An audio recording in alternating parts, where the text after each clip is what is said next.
খ্রিস্টপূর্ব ষষ্ঠ শতকে ভারতে ধর্মীয় ও অর্থনৈতিক অস্থিরতার কারণে বিকল্প পথ হিসেবে বৌদ্ধ ধর্মের পাশাপাশি জৈন ধর্মের প্রসার ঘটে। 24তম জৈন তীর্থঙ্কর মহাবীর ছিলেন জৈন ধর্মের সর্বোচ্চ প্রচারক।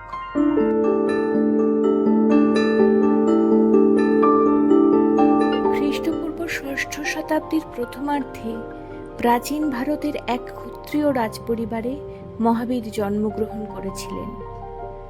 প্রায় 30 বছর বয়সে সকল বিষয় সম্পত্তি পরিত্যাগ করে আধ্যাত্মিক জাগরণের উদ্দেশ্যে মহাবীর গৃহত্যাগ করেন।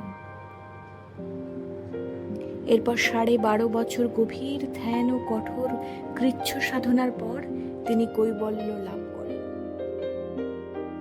মহাবীর বলেন, আধ্যাত্মিক মোক্ষ লাভের জন্য অহিংসা, সত্য, অস্তেয়, ব্রহ্মচর্য ও অপরিগ্রহ ব্রতের পালন আবশ্যক। তিনি বিশ্বশান্তি, সম্প্রীতি এবং অহিংসার প্রচার করেন।